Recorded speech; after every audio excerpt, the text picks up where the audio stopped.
नमस्कार साथियों, आज का हमारा टॉपिक है भोपाल गैस त्रासदी।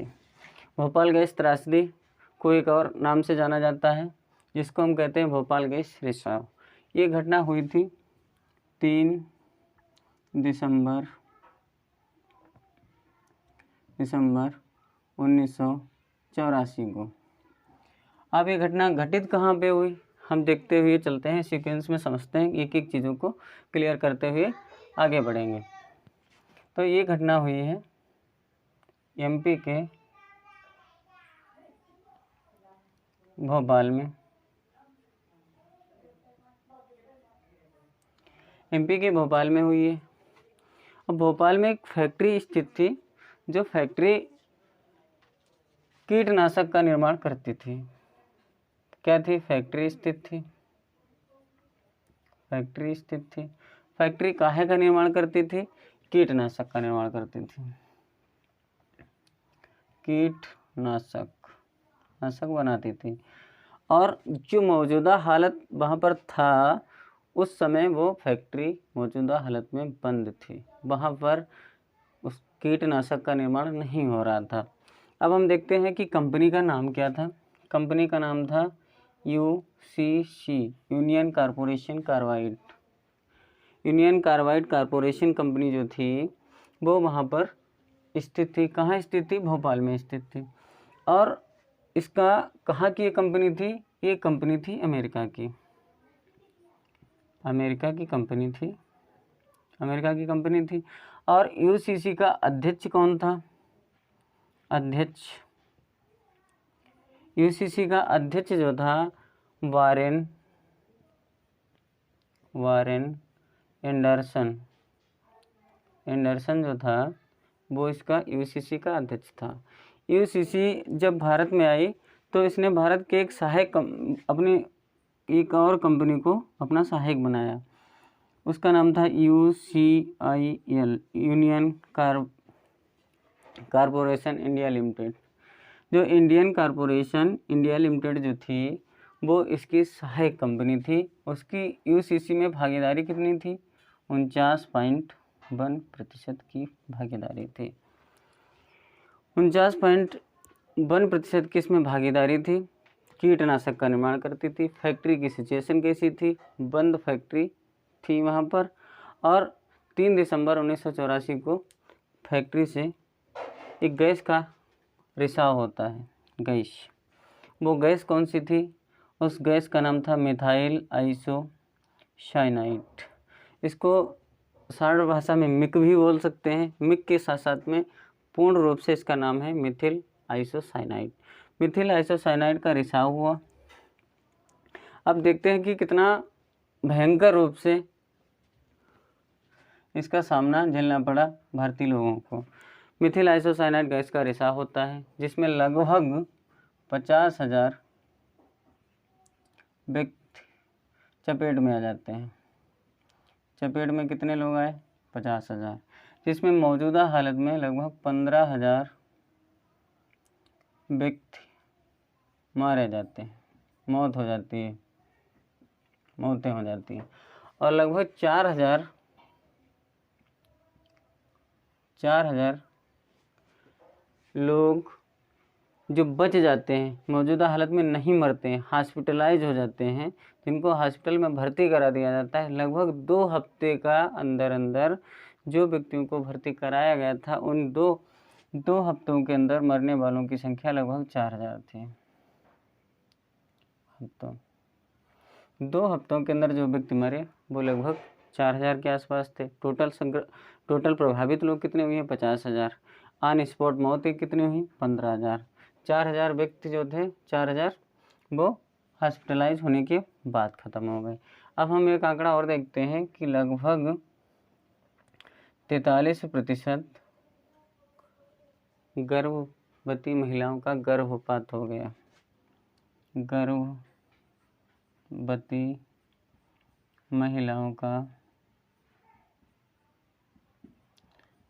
गर्भपात हो गया। गर्भपात कितने लोगों का हुआ? 43% महिलाओं का। जो महिलाएं शेष बची, जिनका गर्भपात नहीं हुआ, उनको सिचुएशन ये आई कि प्रसव होने के बाद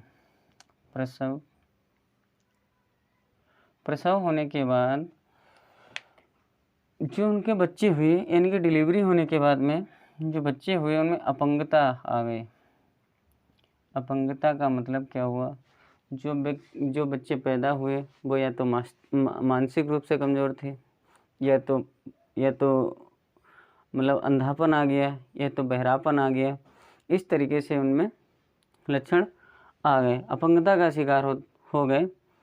अब इतना बड़ा हादसा होने के बाद में इस कंपनी पर अटॉर्नी जनरल जो अमेरिका का था, अटॉर्नी जनरल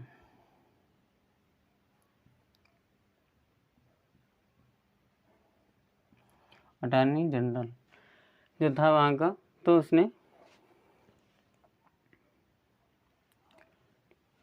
उसने क्या किया, इस पर केस कर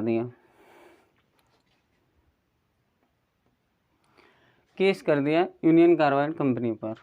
ठीक है, मौजूदा हालत में जो स्थितियाँ थीं, उसके बाद केस होने के बाद यूसीसी पर जब केस हो गया तो यूसीसी ने अपना सारा पल्ला झाड़ लिया। झाड़ने के बाद में सारा अपना दोष यूसीआईएल पर थोप दिया कि हमारा कोई दोष नहीं है और यूसीआईएल का दोष है। तो उसके बाद में जब केस किया गया यूसीसी पर, केस होने के बाद में ये केस ट्रांसफ़र कर दिया गया भारतीय न्यायालय को। भारतीय न्यायालय को क्या कर दिया गया, ये ट्रांसफ़र कर दिया गया केस भारतीय न्यायालय को। भारतीय न्यायालय ने वारेन एंडरसन को दोषी पाया। तो वारेन एंडरसन, चूँकि घटना है 1984 की, 1947 में देश आज़ाद हुआ, इतनी मजबूत हालत में भारत नहीं था। ठीक, राजनीतिक दबाव की वजह से वारेन एंडरसन को गिरफ्तार तक नहीं किया गया, गिरफ्तारी भी नहीं हुई। इतनी बड़ी घटना होने के बाद भी वारेन एंडरसन की गिरफ्तारी भी नहीं हुई। वारेन एंडरसन ने मात्र $470 मिलियन देकर अपना पल्ला झाड़ लिया। कितना रुपया दिया, 470 मिलियन देकर, डॉलर देकर, मिलियन डॉलर देकर क्या किया, अपना पल्ला झाड़ लिया। अब इस तरीके से, और जिस तरीके से इसमें जुर्माना दिया गया, ये जुर्माना कितने व्यक्तियों को दिया गया, जुर्माना मात्र दिया गया जिन्होंने कंपनी पर केस किया था। और जबकि जिस हिसाब से व्यक्ति प्रभावित हुए थे, वहाँ की जनता प्रभावित हुई थी, उस हिसाब से जुर्माना ना के बराबर था। अब हम देखते हैं कि कारणों पर गौर करते हैं। कारण कौन कौन से कारण जिम्मेदार थे ये त्रासदी के। नंबर 1 तो सुरक्षा व्यवस्था।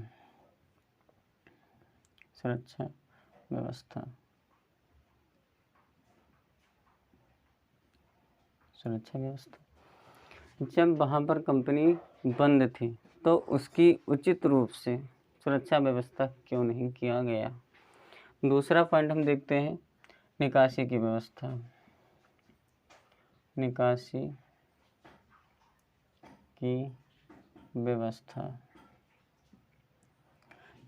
व्यवस्था।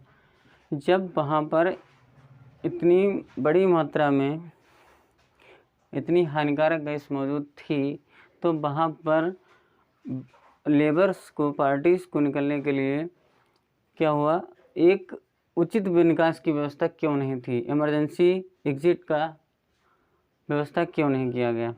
तीसरा पॉइंट हम देखते हैं कि आवश्यकता से अधिक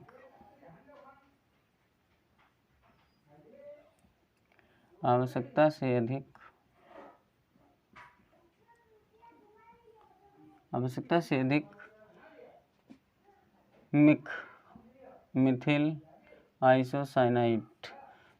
आइसोसाइनाइड का उपस्थित होना, क्षमता से अधिक मिथिल आइसोसाइनाइड का फैक्ट्री में उपस्थित होना भी एक बड़ा कारण था, जिस वजह से त्रासदी का झेलना पड़ा।